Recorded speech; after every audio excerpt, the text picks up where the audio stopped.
This week on the Virtual Skeptics, Bob reports on utter bullshit. He whistles Silent Night through her nose. Barb turns, is it 29 or 35? I don't know. Neither. Tim may be feeding back, which I don't know what that means. That's if he makes it tonight. He's a bit on the busy side. I'm your host, Brian Gregory, and I am in captain of this vessel, but I do not have the codes. And I was aiming to make Bob laugh. No, I'm Bob laugh at that joke. That was good. Yes. So we had this big discussion on Facebook, which I'm not going to go into right now, but never mind. There's at least one person that may be watching the episode tonight that we appreciate this conversation, and I'm going to save it. He's not watching. No. No, He's working a night shift. Ah, well, for later. Thanks. This is Virtual Skeptics. Thanks for watching. The one person who happens to be watching right now. Let's see. We do this thing and this other thing, and there are people on here. So let me tell you who they are. First up, we got Bob Blaskiewicz, CSI's conspiracy guy, web columnist, blogger for Skeptical Humanities, and skepticality contributor. Eve Siebert, editor and blogger at Skeptical Humanities, and contributor to Skepticality and Insight without an S at skeptic.com. Barbara Drescher, former psychology instructor, blogger at ICBS Everywhere, and contributor to numerous skeptical projects, including Insight without an S at skeptic.com and The Odds Must Be Crazy. And what you don't see is the fabulous, wonderful Tim Farley, which I will talk about later, because, you know, if he shows up, great. If not, I'll do the intro then, because that won't be awkward. If not, screw him. Yeah, whatever. But let's see. If you're watching and you want to get involved, if you want to say something funny, great. If you want to ask a question, great. We like all these things, and you can push them to us through various means. One is comment them on the YouTube, if you're watching the YouTube stream, or you can tweet them with hashtag Virtual Skeptics. And I think if the Q&A app is working, it hasn't been working. I set it up, and it may be working. I don't know. If it is, you can ask a question that way. And that way, if it's a good question, I can mark it and it'll like tag in the video when we answer it, which people can find later, which would be awesome if it works. We'll see. So we start the show off with a few little detail things. Tim usually does this, but did I forget anything? I feel like I'm forgetting something. What's behind you? No, I'm going to do the trivia. He hasn't got that bit yet. I haven't got that bit yet. I never watched the show, so... You never watched the show? Okay. Yeah, I don't watch it either, so I don't know. Okay, then. This week has a trivia question. Ding, ding, ding. There needs to be music for that. Like drama. There needs to be some drama. If you get this right through one of the... Hey, look at that. It's working. The Q&A app is working. If you get this right through one of the means of response that we talked about shortly before I just said this, you will get something awesome, which I think we'll just say that you got it right, which is pretty awesome. Here's this week's trivia question. What do the letters N as in Nathan, D as in Doom, after someone's name typically stand for? There you go. And there should be Jeopardy music right now. Jeopardy music. Do, do, do, do. No. The secondary quiz we have... You're not going to tell them the answer at the end of it, so... What? You're not going to tell them the answer at the end of it. That's true. That's true. It's a bit slower. We could play it throughout the whole show. We could. That could be get tedious. No. A little annoying, yeah. That would kind of grate on my nerves. Okay, then. So there's the correct question. We'll tweet that out to remind people shortly. If someone could do that, would be very helpful. The other thing we do every week, I usually have two monitors, but I only have one this week. I have a video playing back behind over my right shoulder that has something weird, fascinating, awesome, or just annoying that I put on once a week. And if you can guess what that is, oh my God, look. It's Tim! There he is.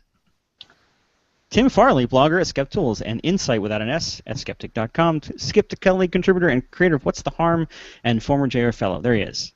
Say hi. Hi! There he is. See? How the hell did you do that? I know. It was just, we were just talking about you. Oh. Well, I have good timing. He's psychic. That must be true. Some sort of cosmic convergence Yeah. fleet. Unfortunately, I already did the trivia question, Oh, good. but I was looking for someone to tweet it. So if you're here, you can tweet for the trivia question. That would be awesome.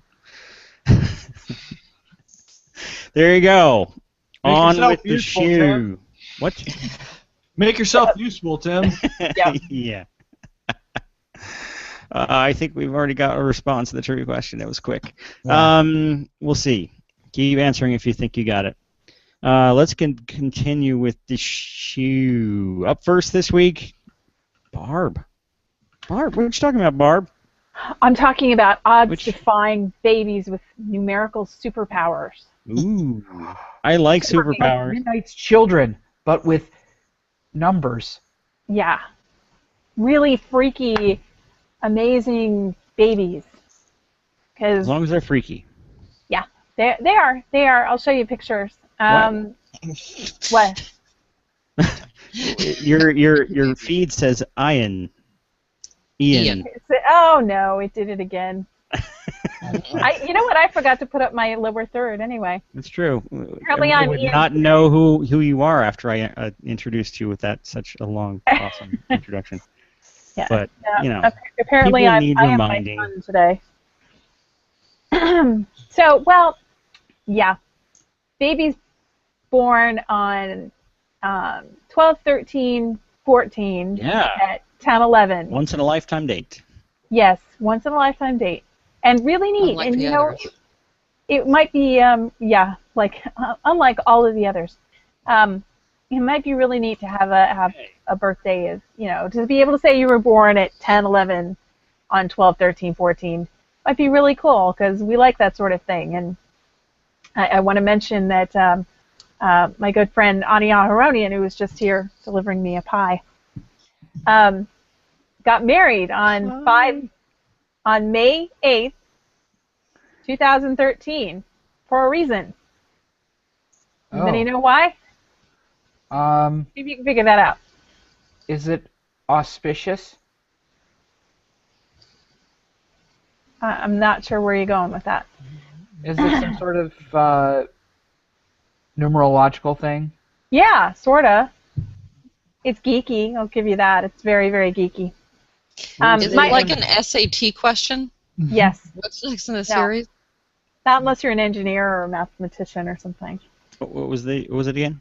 March? May the 8th. 2013. 5/8. Ah. I'm sure people are tweeting it like crazy now. I'm checking the feeds. Cheater. Yeah. Well, my point is that That's my job. we have, if human beings like this sort of thing. We like these symbolic,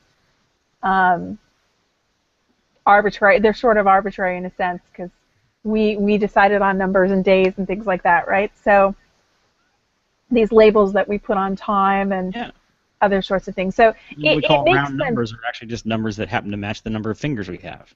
Yeah, but it makes sense that we would think that this is kind of cool that babies are born at 10, 11, 12, 13, 14. But odds-defying, that's what really got me. This showed up in my Facebook feed. It was a Good Morning America piece, and the title was literally odds-defying babies born 10, 11, 12, 13, 14. And inside the piece, in the content of the piece, she talks about how these babies defied the odds. And she found 2 babies that defied the odds. It's so rare that they found several of them. I rare know. that they found 2 of them. One born in Cleveland and one born in Billings, Montana. Wait, someone was born in Billings, Montana? Yeah, That that's a weird defies the thing. odds because Yes. I didn't think people lived there. It's actually a decent-sized little city. They have 3 Walmarts. Wow. Wow! 3 Yeah. Walmarts. That place is huge. Bozeman only has 1 that I know of. And what's the probability that one of them is known by the locals as the good Walmart? I know. Most definitely. Pretty high, yeah. I'm betting that's pretty high. And it's probably not one of the two that are by the freeway. So, We're going to the good Walmart. yeah, one of them was born in Cleveland and the other one in Billings, Montana, and there were two of them. And so this warranted a whole piece in which one of the moms was quoted as saying, let me get to this. Read this to you. Got to get the quote right. Yes, I have to get the quote right. "We knew she was going to be born today. We just didn't know it would be at 10:11 a.m. So I guess she went in for a C-section or something. They didn't say. "Everyone is telling us we should play the lottery. We feel this is a lucky day and we are excited to get family photos with Santa." So how long after the birth did they figure out that was the time that was actually written down? I have no idea. Because I have this picture in my head of them trying to time it. Probably when they got the Which would have call been awkward from the Good Morning America reporter. That's probably when they realized that the baby was born on 10, 11, 12, 13, 14. Because, when you're pregnant, you're thinking about the health of the mom and a safe delivery and all of that, and that the baby's healthy. Well, when you're delivering a baby. I can almost guarantee you that the hospital took note immediately, and that's how word got out. Actually, no, I think this really? was a Good Morning America reporter who thought it was a hook and called a bunch of hospitals and found a couple of babies and talked to those families. That's what I'm thinking. Go ahead. My dad's an OB, and there was something very similar to that a couple of years ago, and it was a marketing thing with the hospital. 10, 11, 12. It's something like that. Some random day. Your baby will or deliver something. it exactly on time. That's cute. Is that what it is? Well, No. Yes, what got me about this was it has to be here at 10, 11, 12, 13, 14. Now, with a C-section, that's actually possible to schedule it pretty. I mean, both my kids were C-section, although my son was planned exactly and was, completely 100% science babies. But my daughter was an unexpected cesarean. But there you go. Yeah, Personal story to relate to this. Wasn't unexpected as well, but neither one of them were born on a fancy schmancy time, though. Well, what got me about the story was that it looked like the reporter seeked this out, and she said 2 babies, and she implied that they were the only 2 babies that were born at that time. And first of all, it's not a spectacular event because dates are only written that way in the United States anyway. I mean, you go to Europe and it would be 10, 11, 12, 14, 13, or 13, 12, 14, which isn't that impressive. Ignore the 20 part of 2014. Yeah, that's true. Which people do. I mean, that's the 5, 8, 13 people ignore. Anybody figure that one out yet? Did you figure that one out yet? No, go. Fibonacci Day. Oh, Fibonacci Day. Nerdy. That's pretty nerdy. I should have known that one. So now you can tease her about it. But they specifically chose that day. But defying the odds is not what happened here. Babies have to be born at some point, right? And odds really have a way of messing us up when it's post hoc. We think that we're talking about odds. We're not talking about odds. Odds are about things that are about to happen. It's about predicting things. So let's say you have your neighbor wins the lottery. What happened to? There you go. I have no idea. That was really weird. If your neighbor wins the lottery, did they defy the odds? Yeah, for them, they had a very, very low chance of winning the lottery. But somebody had to win the lottery, so it depends on your perspective. I mean, some stranger doesn't think that your next door neighbor defied the odds. Somebody, if you have a 1 in 175 million chance to win the lottery, if 175 million people buy tickets, there's a pretty good chance that somebody's going to win. If 3 times that buy tickets, there's a really good chance that at least one person's going to win. So it's not a defying the odds kind of a thing. That's just kind of silly. I mean,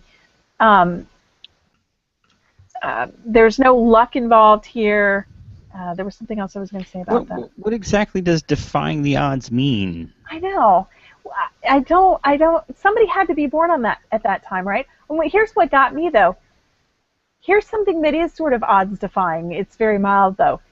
There's an average of 8 babies born every minute. So if there were only 2 babies born in that minute, that's a bit of an anomaly.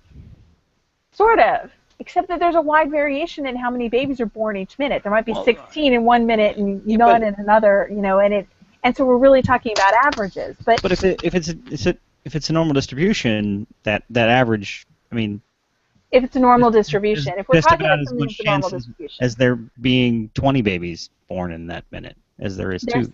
Yeah, if considering the wide variation in the numbers. But the fact that there's only 2 born, I'm just saying that she found 2 babies that defied the odds, and yet, if we know absolutely nothing, we should predict that there would be at least 8. There would be around 8. So it's nothing sensational about a couple of babies being born. In fact, if anything, it's a little anomalous that only 2 were born. Also, those 2, if you want to bring up pictures, I've got pictures of the 2 babies. Yay! This is which one? Oh, I guess the littlest one. Baby. Yeah, it's a hoax. then Quincy. They're both girls. Bring up the next slide. What are the chances of that? Oh. What are the chances of that? Odds say that one should be a boy, right, and one should be a girl. You can tell this one's going to fight with her sibling. They're not. They're all born they're both born in the Midwest. Where is that baby wearing a hat? When did they move Montana to the Midwest? What? Well, Montana's it's not on the East Coast. It's not on the West Coast. Plains. Well, you're just breaking it into bigger sections or smaller sections than I am. You mean being more precise and accurate? Yeah. Yeah. My point is, none of these babies were born in huge metropolitan center like Los Angeles or New York. I mean, Cleveland's not a small town, but still, you would think that if you're going to have 8 babies born in a minute, that at least one of them might be in Chicago or New York or Los Angeles. That's 8 new Americans or 8 new babies around the world. Babies? No, that's in the U.S. I only included the U.S. in that number because think about it. In Europe, this day and this time wouldn't have been a big deal because the date thing. And I just thought it was in really other parts of the world, it's like year of the fruit bat or something. Oh yeah. Yeah. You're the fruit bat. Year Israel or China. So lucky kids That born in might fruit be bat. Terry Pratchett. I'm not sure. So I The might be rat talking. minute, the rat minute of the horse day of the year of the fruit bat. I'll see you after goat. Okay. So anyway, I thought it was cute and all. If my baby was born 10, 11, 12, 13, 14, I think it was cute and everything. But I don't think it would warrant a piece in Good Morning America that made it sound like it was some super achievement that gave these babies, glowing eyes and the ability Glowing to eyes. see You didn't say anything about walls glowing and- eyes. I'm just speculating, these If they feminine defied the babies? odds, you'd think that they would have, laser vision or something. Superpowers? Again, it's Midnight's Children. Do you know the story, Midnight's Children? Midnight's Children. I think so. Go ahead. No, it's Salman Rushdie. It's a magic realism, and it's a novel. It's really funny about these kids who were born at the day that India got its independence, and they all have like these magical powers. And the kid who has the strongest magical powers, his nose is shaped like India, and he was born at the stroke of midnight. India How Man. weird. He really was not It's a very good really writer. good. It's really good and funny Okay. as hell. It sounds like it. It's Yeah. hilarious. But I want to was read about it meant India to be a Man. comedy? Huh? Was it meant to be a comedy? Yeah, it's meant to be funny. There's this Okay. one part where there's a child guru, and he tells his story. His handlers tell the story, and it turns out it's just basically the story of Superman. It's the backstory of Superman. It's a scream. Yeah. So is there a graphic novel version of this? Because that would be I awesome. don't know if there's a graphic novel. There needs to be. Sometimes you just have to Make read the that words happen. without looking at the pretty pictures. The pretty pictures are in your head. You're a snob. Literature snob. Literature snob. Humanist. Or humanities. Numerical elitist, you. He likes things from the 20th century, which I don't think even counts as literature. That's just pop culture. I laughed a little too hard about that, but yeah. Yeah. I figured you would say that. So that's all I had. Super babies. Super babies. So none of them have superpowers. Not that I know of. That's disappointing. They have the amazing power to turn food into lots of poo. Well, I mean, I was hoping if they had numerical powers, at least they could do something to resolve, the Einstein. Born being able to do math. Yeah, I mean, they could figure out what's up with the Einsteinian physics and the other one that I can't think of right now. Clearly, I was not born on a particularly important date. Who's next? Eve is next. Oh boy. That sounded sarcastic. It's gonna be Christmassy. Yes, and so Yay. Talking about a baby born with supernatural powers, let's put the Christ back in Christmas, shall we? Yay. Okay. We Anyway, should, definitely. the war on Christmas has been going on for quite some time now, Millions have and been it killed. shows no signs of letting up. Yes. I'm having In fact, the war PTSD. the war on Christmas may be history's longest running war, far outstripping the piddling 100 Years' War. And of course, it was fundamentalist Christians who began the war on Christmas, as I discussed some time ago on Skepticality. By fundamentalist Christians, I mean Puritans and other assorted Calvinists. And frankly, they were really the only ones who were ever really very good at waging a war on Christmas. They were in a position to take over governments, execute kings, and other people, impose their narrow beliefs, and ultimately ban both Christmas and Easter and a whole bunch of other stuff. So thank God for separation of church and state, right? Yeah, I guess you could put it that way. Yeah. Now, however, the sides have sort of switched, and it's the fundamentalist Christians who are fighting the good fight against the enemies of Christmas, the phantom foes who somehow want to make sure that Christians are not allowed to celebrate Christmas with their families or go to church and sing Christmas carols and commemorate the birth of their Savior, because there's just tons of those people wandering around trying to kill Christmas. Bob and I recently saw a Keep Christ in Christmas sign outside a funeral parlor in our town because, nothing says Merry Christmas like a funeral. And, of course, former child star Kirk Cameron tried to save Christmas. Can't we just forget about that? Sorry. No. Tried to save Christmas with his film Kirk Cameron Saving Christmas. Yeah. And this was actually aimed at Christians who might be disenchanted with the commercialism of Christmas or its pagan origins. Apparently, the film made completely ridiculous arguments, like commercialism is totally cool because the presents represent the skyline of Jerusalem or something, and was, in general, quite spectacularly awful. Cameron tried to get his fans to bombard Rotten Tomatoes with positive reviews, positive votes. That didn't go well. Didn't it end up being... Okay, I don't want to... It ended up being officially the worst film ever, according to IMDb, which is quite the achievement. Considering Plan 9 from outer space still exists. Which has Hands of God. That has some charm. That's true. But yeah, it has a little bit of charm. Which I haven't seen Kirk Cameron's movie, so I can't tell you. Apparently, it is devoid of charm. No one has. Yeah.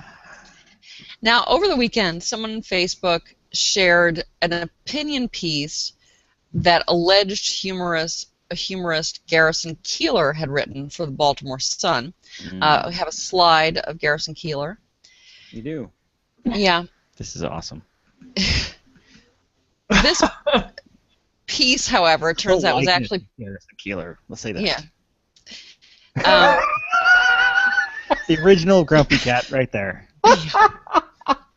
That's just bad. Come on, tell me it doesn't look a little like Garrison Keillor. It does kind of. It does kind of. Yes. Now, this piece was actually originally written in Cuter, 2009. However, it's so appalling, I decided to discuss it anyway because it's the Christmas season. It's our last show before Christmas, and also I just didn't have time to change subjects, and I'm lazy. But forget that part. So Keillor begins, I've just come from Cambridge, Massachusetts, that beehive of brilliance, where nerds don't feel self-conscious. There's always someone nerdier nearby. If you're the world's leading authority on the mating habits of the Jabberwock beetle of the lesser Jujube archipelago, you can take comfort in knowing that the pinch-faced drone next to you at Starbucks may be the world's leading authority on 17th century Huguenot hymnody or a niche of quantum physics that is understood by nobody but himself. So, he begins by insulting nerds and in engaging in rampant anti-intellectualism. I don't think nerds would be insulted. Yeah. But the intention is what matters then. Why is that insulting? Anti-intellectualism. Yeah, and anti-intellectualism runs through the whole Yeah. piece, including stuff that has nothing to do with what he's actually talking about. And he even uses the really rather tired stereotype of the absent-minded professor who, in Keillor's piece, while in the throes of deep thought, is likely to step into potholes and disappear. Someone definitely needs to buy him a pumpkin spice latte. Okay. Yeah. And Hand him administer a the Snickers bar. colonic. Yeah. Cool. Thanks, Bob. No problem. Just trying to Thanks class for it. that. Cleanse. Yeah. A festive cleanse. He then goes on to attack Unitarians. He discovered that some Unitarians had cleverly rewritten Silent Night, quote, to make it more about silence and night, not so much about God. This offends him. Unitarians have no creed that they all stand up and recite in unison, and that's their perfect right. But it is wrong to rewrite Silent Night. If you don't believe Jesus was God, okay, go write your own damn Silent Night and leave ours alone. This is spiritual piracy and cultural elitism, and we Christians have stood for it long enough. So there. Okay. It's a Now, public domain song. Irony? What? Oh. Well, maybe he should talk to one of those experts in Huguenot hymnody, because they presumably could tell him that hymn texts and hymn tunes are usually written separately. Consequently, there are some texts, such as O Little Town of Bethlehem and many, many others, that are sometimes sung in different countries or different churches to different musical settings. And some tunes have more than one text associated with them. So writing a new text has a very, very, very long tradition. I don't know if that's really happened that much with Silent Night. Yeah, I think I the don't. word Stille Nacht has always been associated with that tune. But I think it has been. yeah. I know that there are a lot of hymns that were based on old pub songs. Right, and certainly aren't using the original lyrics. The Brits well, yeah, there's What Child Is This to Greensleeves, for instance. Yeah. And the Brits, of course, could accuse the U.S. of piracy for stealing their national anthem, For My Country 'Tis of Thee, and stealing their Anacreon in Heaven for our national anthem.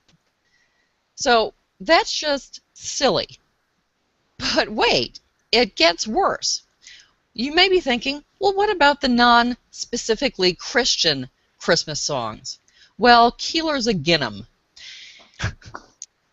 And again, this is a quote, not my words.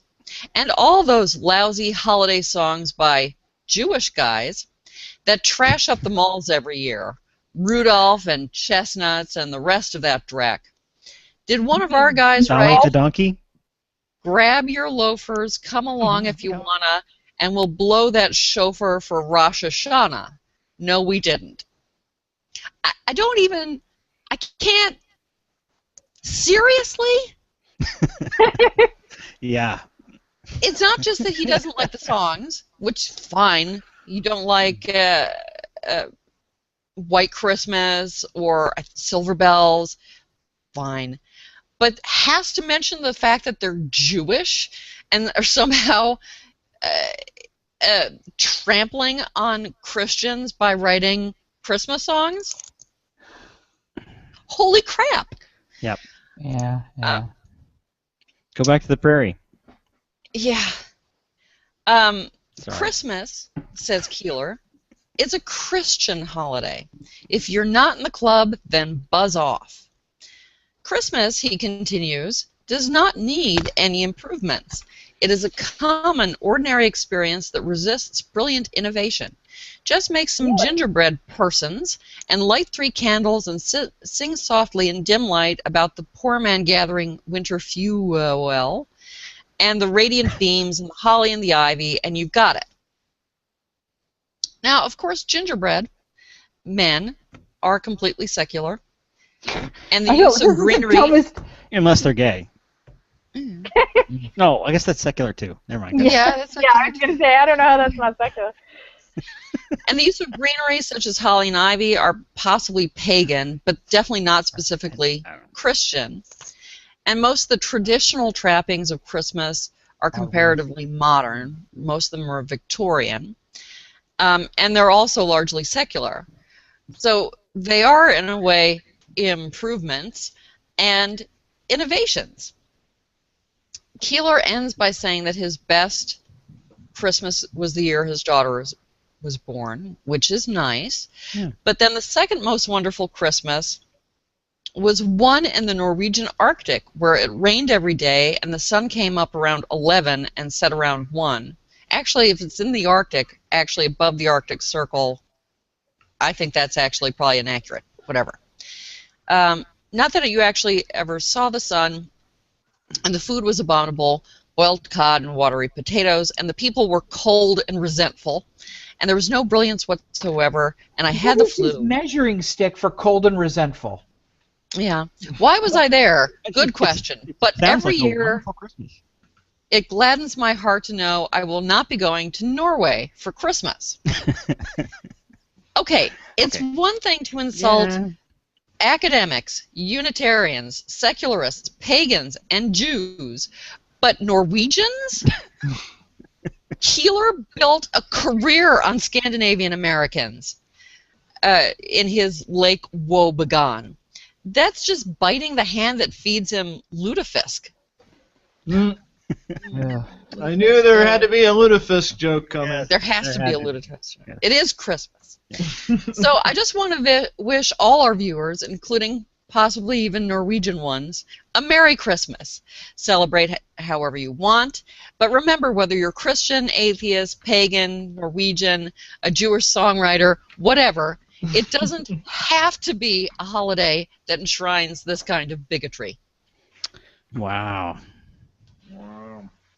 He's a piece at work. Yeah. Piece of work. The cat is looking much more like Garrison Keillor. That's true. Oh yeah, he's a little evil troll monster. Not the cat. Poor cat. The cat's, you know, that's actually his It is happy a bit of day. an insult to the cat, yeah. Yeah. Up next. And also, while we're at it, Keillor, freaking shave your nostril hairs, because the whistling is so freaking aggravating. Oh my god. And who told you that you could sing? Is that like in your contract that you have to subject us to that? Bob. Freaking sadist. I was surprised that Prairie Home Companion was still a thing, but apparently it is. Yeah. Oh yeah. My parents listen to it. It's a cult thing, yeah. my parents live in the middle of nowhere. It's required that you have to listen to that if you live in the middle of nowhere in America. So we live in the middle of nowhere. And watch Hee Haw apparently, which he isn't clearly on lives anymore. in a desert. Only reruns. Yeah. So. Is Hee Haw still on? No, it's not. Only reruns. I mean, does it? But it doesn't matter because every show is the same. I've never seen any reruns on television anywhere. Yeah, I don't know. God, I hated that show. It's the internet age. You can actually download your Hee Haw directly from torrent sites. Yeah, you you're right. It in your mind. And I shouldn't talk. I like Donnie and Marie, so. Yeah, well, see, but that was awesome. Purple Socks, man. I thought so. Purple Socks. You know, a little bit country, a little bit rock and roll. Up next, Bob is going to tell us what not to leave for Santa Claus. Ooh. Okay, we're going to do this then. Yes, we're going to do this. There are days when... Try not to bite your tongue. I warn you, it's okay, first off, as I do with every episode where Bob has something important to say, I warn you that this is going to be a little bit of a downer. Of course, it's Bob, so there you go. It's a little.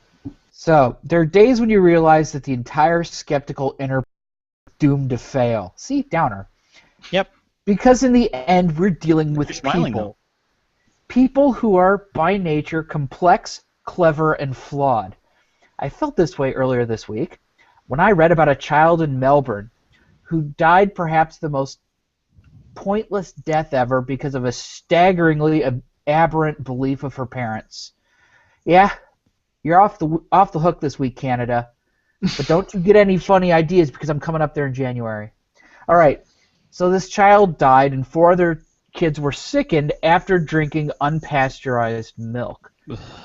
Pasteurization is a practice based on the idea that potentially dangerous foodborne illnesses are a bad thing. I know it's a radical notion. It involves briefly heating milk to sterilize it, or I've seen this in recent years, subjecting the milk to high compression, which has much the same effect. Killing the foodborne illnesses like E. coli, Brucella, which causes a fever, Campylobacter jejuni, which causes diarrhea, Listeria, which kills 500 people a year and can cause septicemia and meningitis, Salmonella, Staphylococcus aureus, which produces a toxin that causes, and I quote, explosive vomiting, Yersinia enterocolitica, which may in fact rot your gut, and the Mycobacterium tuberculosis, which causes freaking tuberculosis, the greatest foodborne infectious killer before pasteurization.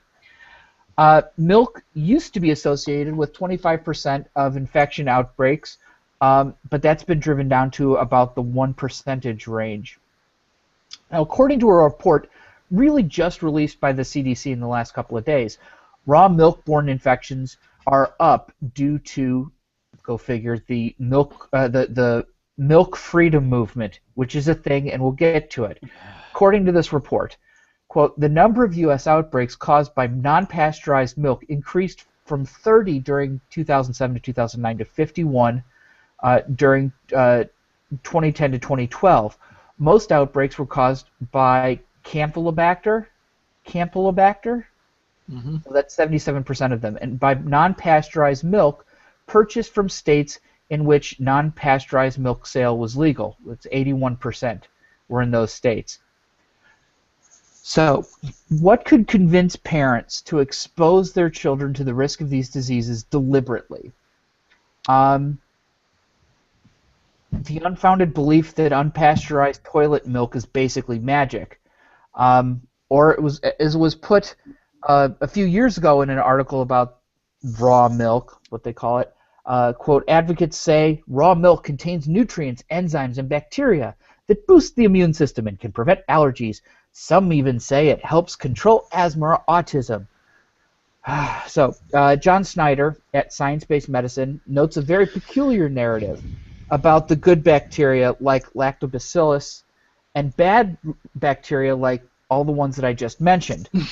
That the good bacteria save us from disease, and that pasteurized milk let me go back. That the good bacteria fights off the bad bacteria, so that the good bacteria isn't just good; it's heroic bacteria, right? And this saves us from disease. And that means that when we pasteurize milk, we really just make it easy for the evil mustache-twirling animalcules to have their filthy way with our digestive tracts. All right. So part of the problem here is that it's hard, probably impossible, to guarantee that a farm can control for all possible infectious contaminants, no matter how clean things seem to be at the cow milk factory. I think that's what you call it, right? Cow milk. Uber quack Joe Mercola recommends that you visit your raw milk provider and see if there are any obvious sanitary issues. And this would be good advice. Do you pasteurize? No. No. Okay. Well, no. He actually says go and inspect the cows, and I was like, this would be really good advice if he realized, unless he'd realized that microbes are not visible to the naked eye. Kick the tires and kick the cow a little bit. Well, they don't look mad. You know.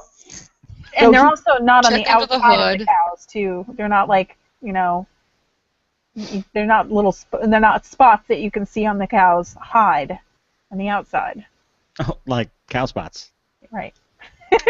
Yeah. So yeah, I tend to agree with Mark Crislip's logic on the issue of cow sanitariness, which I think is a word. That before consuming raw milk, you should consider whether or not you would be eager to lick any cow udder, no matter how clean it was. If the answer is yes, I suggest that perhaps procuring raw milk is not your most pressing issue at this time. All right. Raw milk is not legal in Australia, at least not for human consumption. So it's sold as cosmetic raw milk, with labeling that says it's not for human consumption.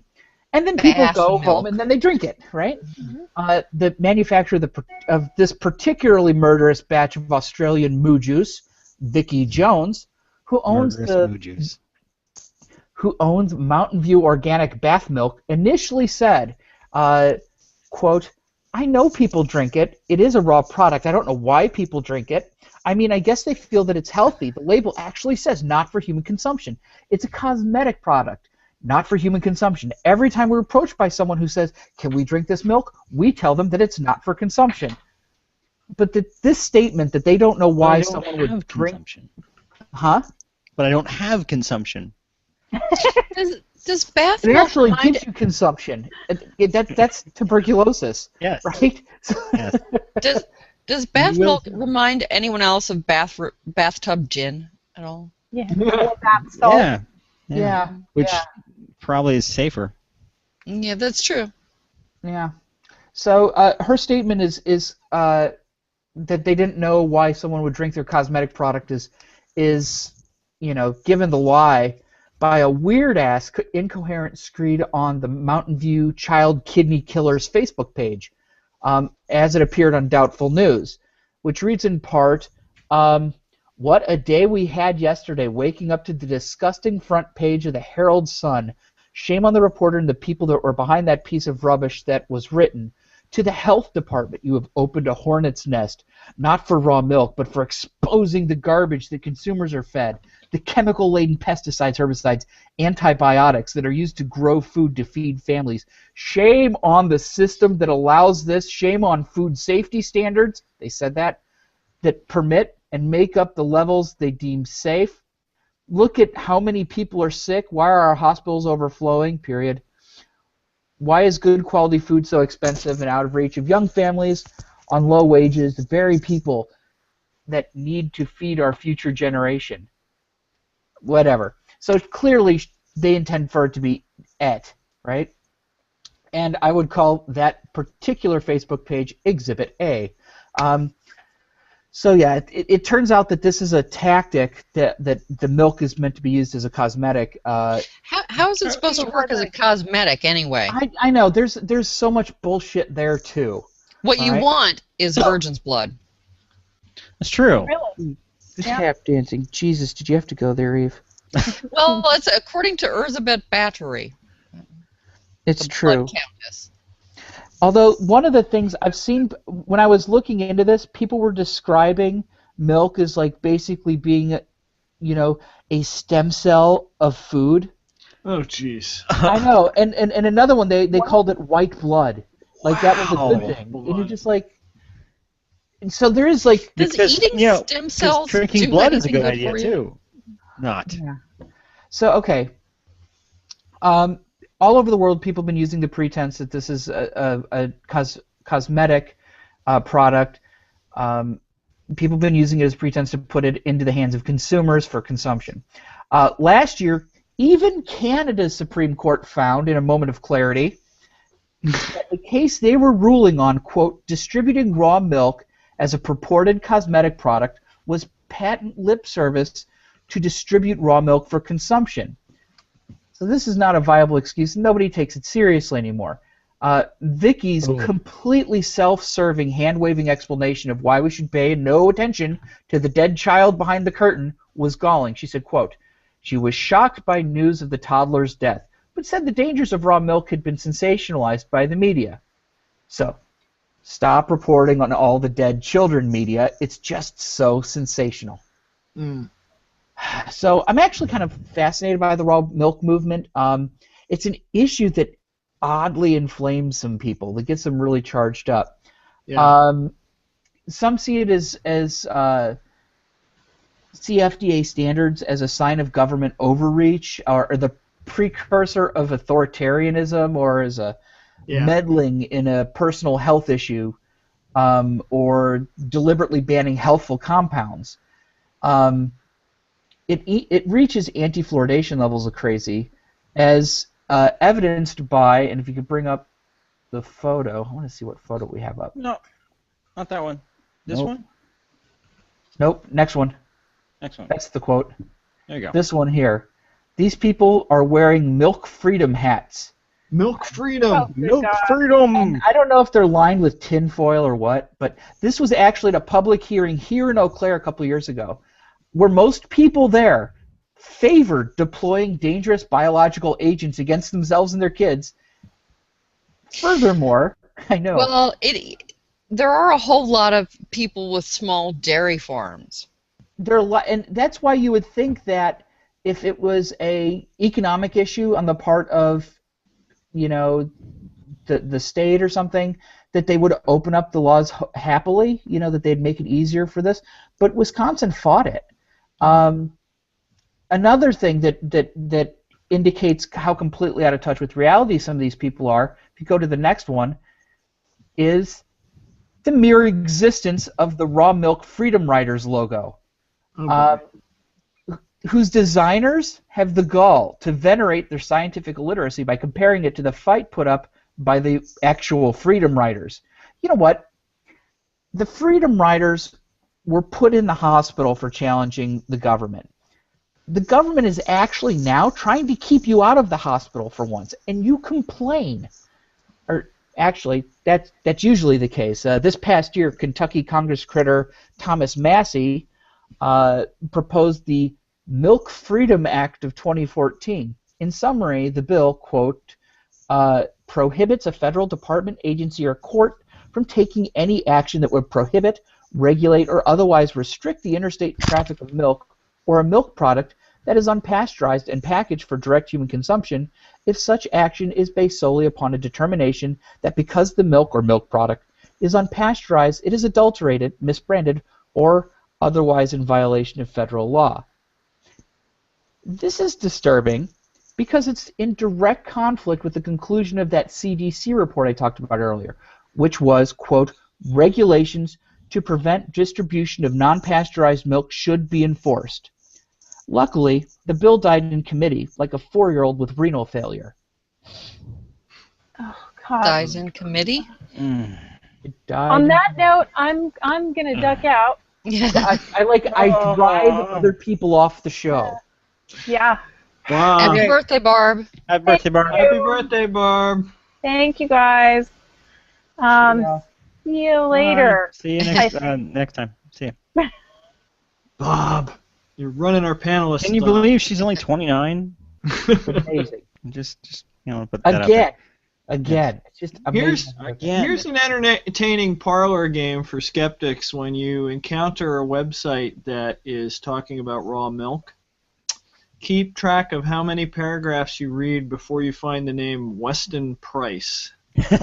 Ron Paul. Because usually you can count them on one hand, the number of paragraphs before you run into that name. He was a wooey dentist and from the early 20th century, and a lot of the raw milk people point to him, and his evidence was very poor.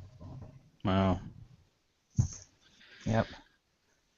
Okay. So, So the death and destruction segment is over. Death and destruction. Does anyone have Yeah. questions? Hopefully, Tim, because Tim, you said you had something to talk about. I Has do. something at least, interesting or uplifting or something. Please give us a bone. Cool new gadgets. Ooh, I like gadgets. Sure. Yeah, I found a new. Well, it's a tool I've talked about before, but it's an interesting combination of a tool and organizing people around the tool. I blogged about it on Monday, and the tool is called Hypothesis, and I first found out about it when they were doing a Kickstarter 3 years ago. They were kickstarting it, and basically it's a pretty simple idea. The idea is it's a browser plugin, and the idea is that it allows you to annotate web pages. So if you see something that you want to comment on a web page, instead of having to go all the way down to the bottom, you can annotate and connect your annotation directly to the sentence that's wrong or that you want to comment on. And so it adds this kind of interesting layer on top of the web. And there have been other attempts to do this before. If you remember back in the kind of the Web 1.0 days, there were a bunch of sort of apps that put sticky notes on the web and stuff. And some of them got into trouble because the web pages didn't like sticky notes appearing on top of their web pages. And so that kind of died for a while. And now there's this new effort. And it kind of comes out of this sort of perception that everybody has that comments are broken in some sort of fundamental way. Yeah. And also just a need to sort of comment and annotate and be able to sublink web pages instead of being able to just link to the entire page. But anyway, I'm going to do a little bit of a demo because what's happened is Hypothesis is finished. Interestingly, it was built by a nonprofit. They got their Kickstarter money, and then they also got some foundations to give them some money. And they built the thing. It's available as a plugin for Firefox and for Chrome. And so it adds this layer on top of the web. And a bunch of websites now support it. If you want to directly support Hypothesis, I think there's some code you can drop into your website so it works a little bit better. And there's actually a standardization effort now where the committees that decide these things, like how web pages work and stuff like that, are actually talking about, okay, Hypothesis is great, but let's make this a standard thing that every web page can support, and they don't have to use this particular one. They could use, and we can make it part of the browser. So that's the idea, is eventually this will be part of the browser, and it will be a standard thing. Now, the interesting thing that happened that I blogged about it this week is a group of people who are particularly concerned with climate change information decided to adopt Hypothesis and basically build an organization around, all right, we're just not going to, comment willy-nilly. We're actually going to gather some climate scientists and point them at specific articles and say, okay, this particular article is getting a lot of press and a lot of people are commenting it on Twitter. Let's get 5 or 6 climate scientists to comment on it and debunk it in many cases. So let me go into screen share mode here, and I will show you what this looks like. Here is a Wall Street Journal article that was published in September that was one of those typical, I'm a scientist and I don't think the climate science is settled yet sort of dumb article things because this guy isn't a climate scientist. And as you can see, we've talked about Rebutter before. I've got the Rebutter plugin up here, and you can see that Rebutter shows that there is a rebuttal to this article. And that's the basic problem that both Rebutter and Hypothesis are trying to solve, is any article that's full of crap, someone is going to debunk it somewhere on the web, but how do you get people from the crap to the debunk? Okay, and by putting this into the browser as a plugin, and it appears up here to the right of the URL, up on the upper right corner of your screen, you see the little Web of Trust donut, and you see the Rebutter. And I have this other icon here that looks like a little thought balloon or a little dialogue balloon from a cartoon, and it says Hypothesis. And if I click that, this little sidebar kind of floats in on the edge of the page, and it gives me a couple of icons here where I can comment myself and whatnot. But notably, you'll notice there's an arrow here that has the number 2 in it. And if I click that, these annotations come out. And these are 2 annotations that were created by the people in this group that's called Climate Feedback. And as you can see, they're kind of focusing what they're doing in a very focused way, where they not only create annotations that scroll all the way down the article, and actually, as you can see, if I were to scroll all the way down, there's highlighted text all the way through the article. And each one of those pieces of text has a little arrow here. You may not be able to see it, but if I click the arrows, it highlights the text and shows the annotation that goes with that piece of text. So I can click any particular thing in the article and see a climate scientist's comment on that particular statement. So it works very, very much better than that was bad English. Very much gooderness. Than standard comments, in that they're inline. They're right there in the middle of the article. And then one of the things they do is they put a comment right at the top, as you can see here, with a bit of a graphical scoreboard that shows that this particular article, in the opinion of the 6 scientists that they got to look at it, 6 climate scientists who got to look at it, is between poor and very poor in climate credibility. So that's a good example of kind of taking a tool, an off-the-shelf tool, in this case Hypothesis, and turning it into a project, very much like Guerrilla Skeptics took Wikipedia and said, let's make a skeptic project out of it. These guys are saying, let's take Hypothesis and turn it into a climate science debunking project. Now, obviously, there's a couple of limitations to this. One is you can't see any of this unless you have Hypothesis loaded. And the question is, are they going to be able to get enough scientists rounded up and get them organized enough to create these annotations on enough articles to make a difference?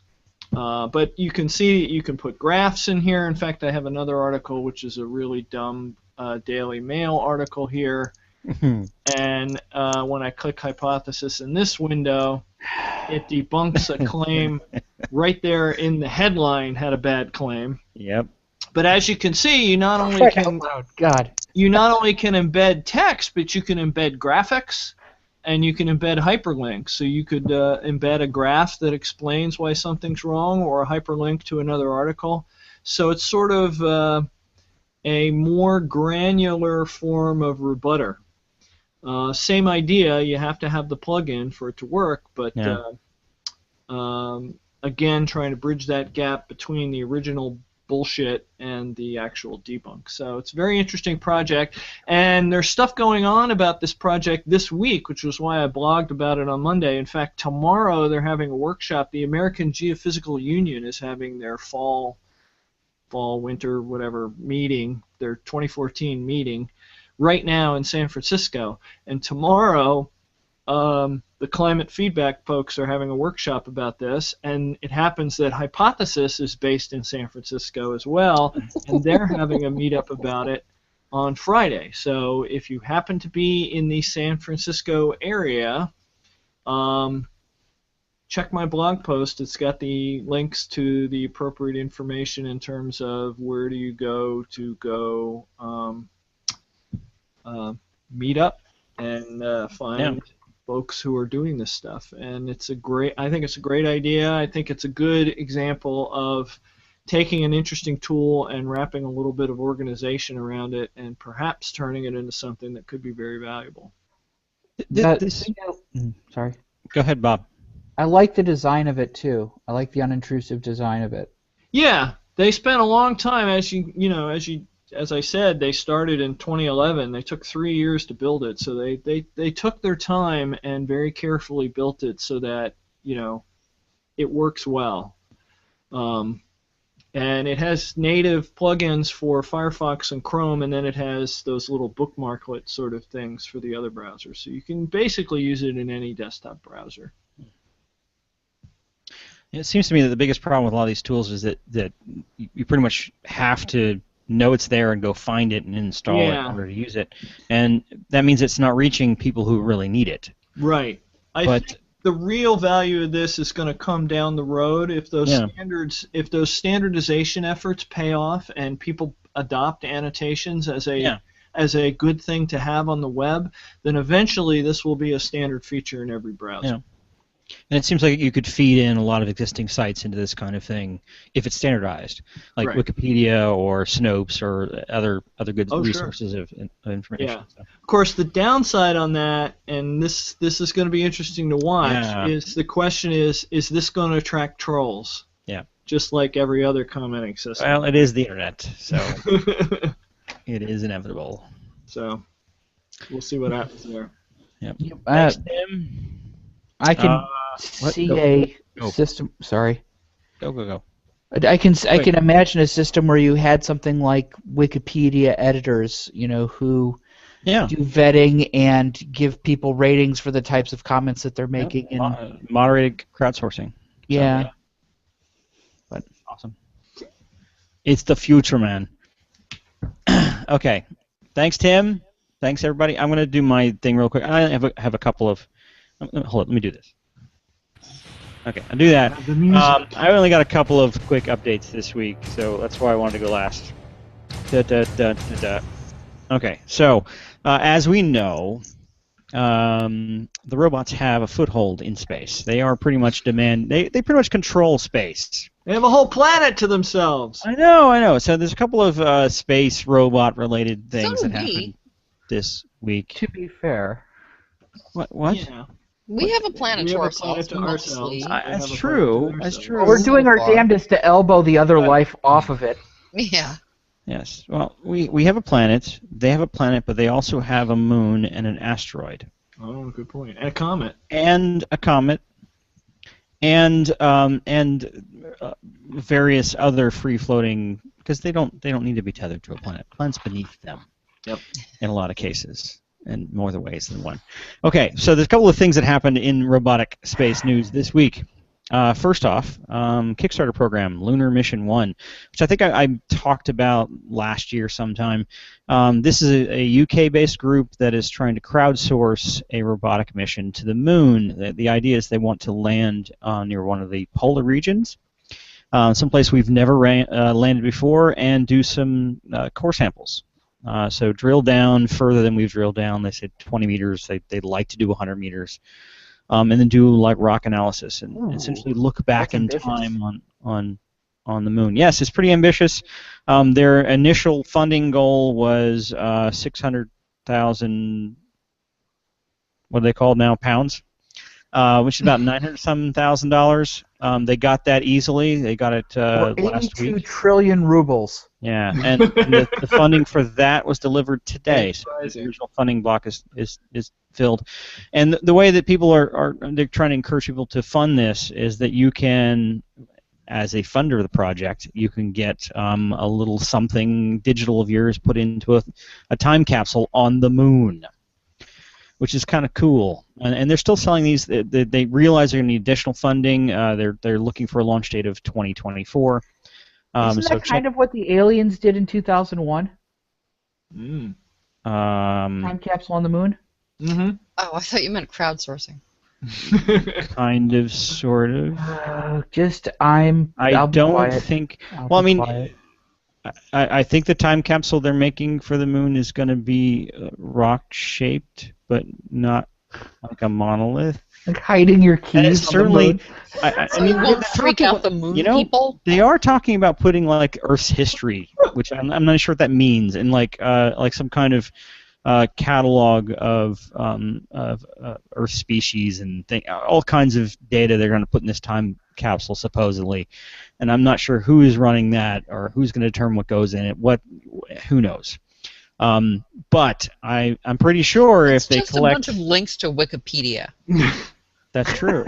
They probably will. Wikipedia. It's probably just a big copy of Wikipedia, which means get your edits in now. I was going to say, I was just thinking, wouldn't it be great to get a piece of vandalism into Wikipedia the moment before they took the snapshot? Freeze it and put it on the moon. So like 100 years later, your moon is made of cheese. My little. Oh, I was gonna say if they capture like samples of Earth music, I doubt Ligeti is going to be included. And there's like one person that's not watching the show right now that might get that job. Never mind. So go check it out. It's pretty cool. They got their funding. They're gonna probably do something. It's like I said, it's a long ways off. They have a lot of work and a lot of money to raise before they can actually do this. But it would be pretty damn cool to have an independently funded, like crowdsourced moon project, and future space projects. Awesome. Of course, the idea of another robot on the moon is not necessarily something I like. The next thing, and hold it real quick. This is a conceptual picture of what they're trying to build.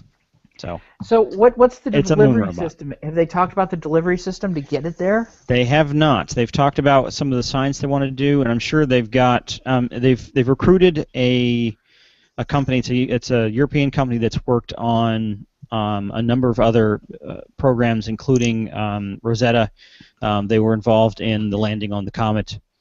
So they do have people who are going to be involved that know what they're doing as far as doing space stuff. Okay. Which includes launch vehicles and includes building satellites and includes making something that'll work on the moon. So it sounds legitimate. There are lots of big names that have been trying to back this and trying to promote the press on this for over a year. It's been in the news tons of times. The first name that comes to mind is Brian Cox did a video talking about it, saying it's a cool idea of being able to fund these kinds of science missions without necessarily the way we've done it in the past. So, very cool. Go check it out.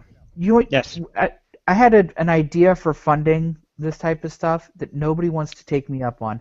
And what you do is, when you get your tax refund, donate the percentage that you would like of the refund that you would like to see going into science research to your favorite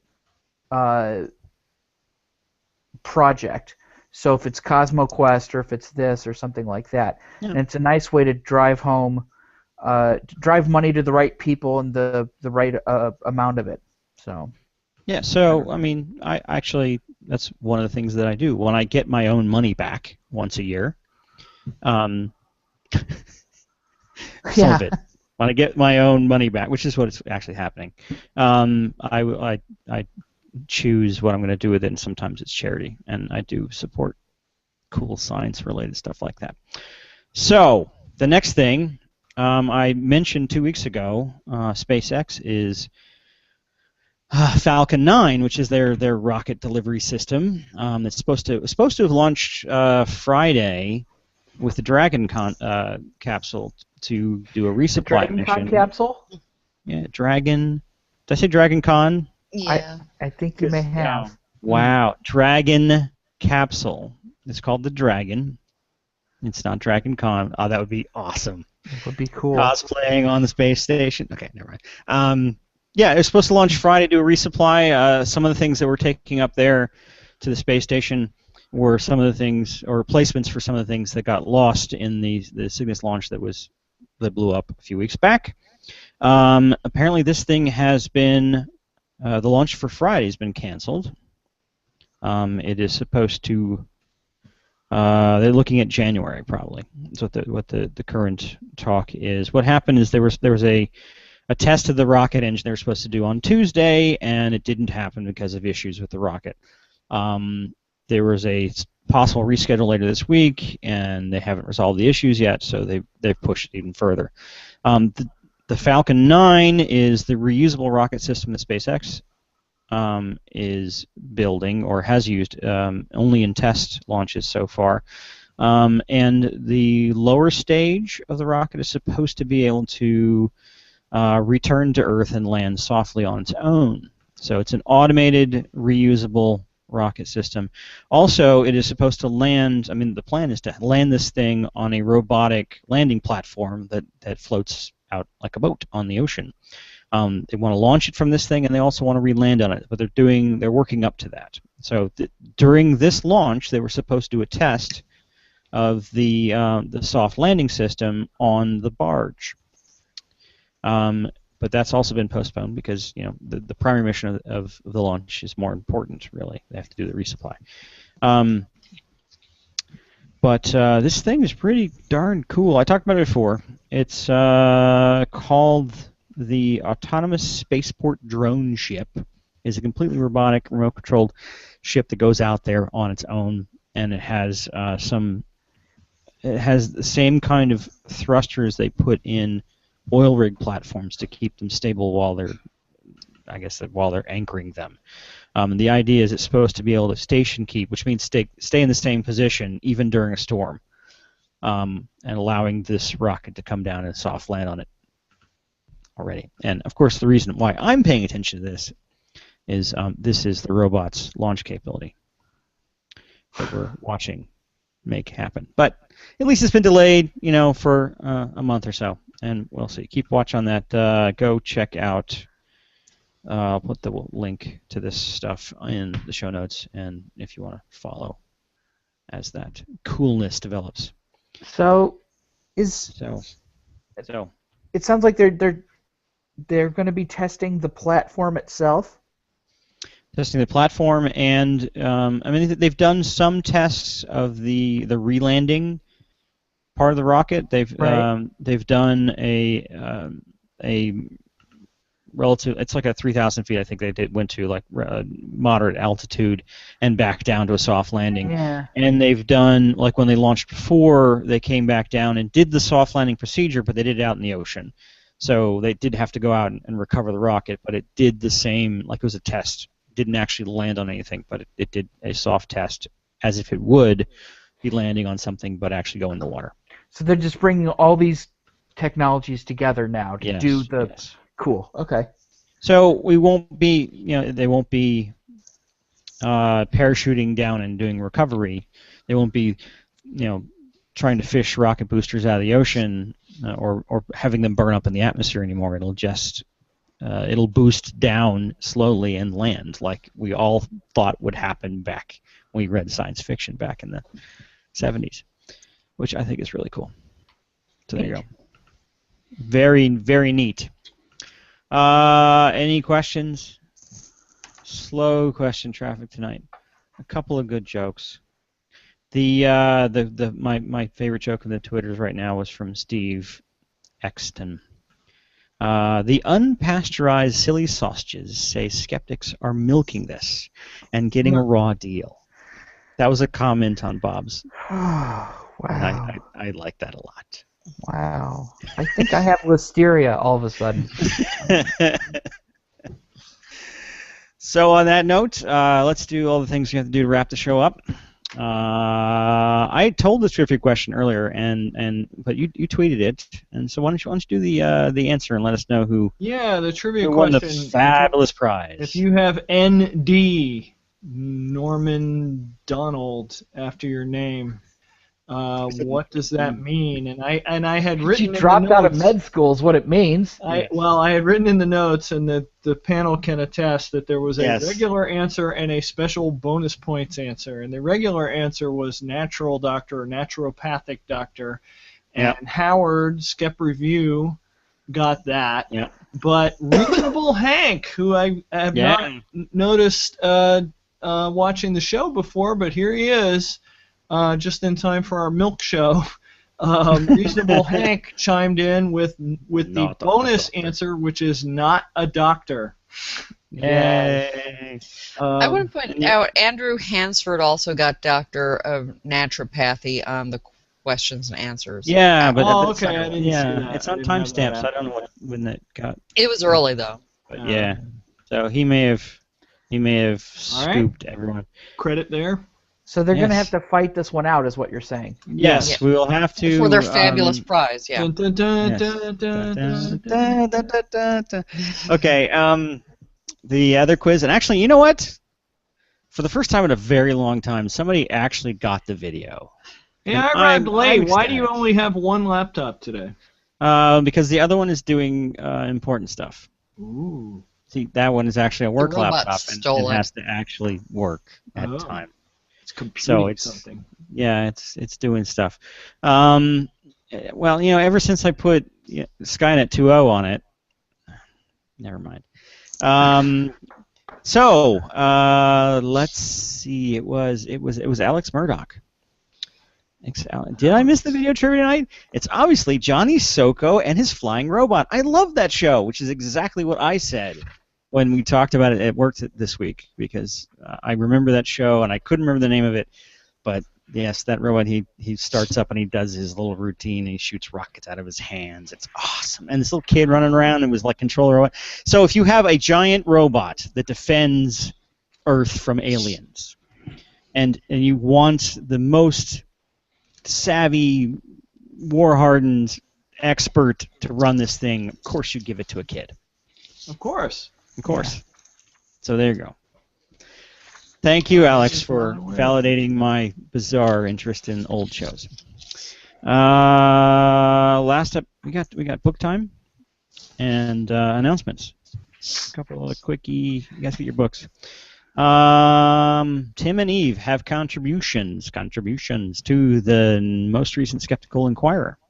Yeah, Eve critiques the movie Tim's Vermeer. This means that yes. Eve is going to have a song sung about her at TAM. Probably. We'll see. We'll see. So she also talked about that in episode 2092. So it's the same stuff. Tim reports on Psychic Sally as he did in episode 107, which is nice that we number and reference the episodes in the video, because otherwise I wouldn't be able to find them. I had to dig them up. Yeah. So there you go. Book time. Who's got books? I got one. Oh, go ahead, Tim. One of the things that Ford Prefect had always found hardest to understand about humans was their habit of continually stating and repeating the very obvious, as in, "It's a nice day," or "You're very tall," or "Oh dear, you seem to have fallen down a 30-foot well. Are you all right?" At first, Ford had formed a theory to account for this strange behavior. If human beings don't keep exercising their lips, he thought, their mouths probably seize up. After a few months' consideration and observation, he abandoned this theory in favor of a new one. If they don't keep on exercising their lips, he thought, their brains start working. After a while, he abandoned this one as well, as being obstructively cynical. It's King Lear. Yeah, I think so. Mary Shelley, maybe? I don't know. Bob, go. Philosopher Paul Feyerabend asserted that in a free society, science is too important to be left entirely to scientists. He had a point, for institutionalized big science, capitalized, has brought with it increased vested interests, some of which may threaten scientific growth itself. Though many historians and philosophers of science remind us that science needs to remain a tentative and open system, both fallible and probabilistic, science may, as do other human institutions, develop orthodoxies and even dogmas. Not dogma. No. Eve. As the bloodbath continued, the hysteria... Always a good sentence. How many books has she quoted that starts with that exact The hysteria mounted. Before the Albigensian Crusades, there had been many churchmen who had decried the burning of heretics and urged that the ecclesiastical authorities should show compassion toward those of the flock who had had the misfortune to fall into error. But so fiercely did the heretics defend themselves against their assailants that in the aftermath of the Albigensian Crusades, anybody who advocated such tolerance was in danger of himself being thought to be a heretic. It is simply this, that space, as our mathematicians have it, is spoken of as having three dimensions, which one may call length, breadth, and thickness, and is always definable by reference to three planes, each at right angles to the others. But some philosophical people have been asking why three dimensions particularly? Why not another dimension at right angles to the other three? And have even tried to construct a four-dimensional geometry. Tim, it's Douglas Adams, and I'm going to guess it's Hitchhiker's Guide to the Galaxy. Yes, it's Hitchhiker's Guide. I decided to reread it last week because there was so much depressing news in the news that I needed to hear some laughs. So. Yes, Douglas Adams is always a wonderful thing to read when you need to pick me up. My favorite, awesome. My favorite simile is in there, that the spaceships were hanging in the sky, much the way bricks don't. Yes, I love that. Yes. Bob, what's your book? Mine is The Parapsychology Revolution by Robert M. Schoch and Logan Yonanyav. Revolution. When was this published? This was published in 2008. Oh. Huh. How's that revolution going? I was gonna say. Yeah, I don't know. Well, it's clearly being stifled by big science. Oh, yeah, that's true. TM. A big wambulance. Big wambulance. Eve. The Medieval Underworld by Andrew McCall. Of course. Thanks for covering up the discount sticker. Yeah. I should have found the other copy of this that I have for some reason, but it probably also has a sticker. Mine is it's interesting because it's a really old book. Anyone want to venture a guess? No. Because it could be picked out of some pseudoscience, or it could be picked out of some kind of recent like quantum physics book or something like that as an intro. It was actually from the beginning part of H.G. Wells, The Time Machine. Huh. First starts talking about how the machine works, which is interesting. Should have known that. Yeah. So there you go. We have anything else to cover? I don't think so. I think we did it all. Program next week? Everything? No program next week because of Christmas Eve. Hey, what about the week after? The week after is New Year's Eve. New Year's Eve. Yeah, so I think maybe it's going to be...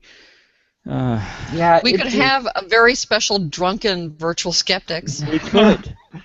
We could. It would be an after-school special. But definitely not one next week. No, definitely not. We'll see if we do one for... Didn't last year at this time we took a hiatus for a couple of weeks just because hiatus? Yeah. Hiatus. See you in Which would be a good idea. 2015! We'll have the discussion about it on our next episode. So that's How was that hiatus? We will say to each other. Well, to everybody watching, thank you for watching, and here's the logo, and here's the music, and here's the rest of the stuff. Virtual Skeptics is an independent production of whatstheharm.net, Skeptical Humanities, myself, ICBS Everywhere, and Doubtful News. Our logo was designed by Sarah Mayhew at sarahmayhew.com, and our theme music is by Musicant, and used with permission. I need some milk. Ugh.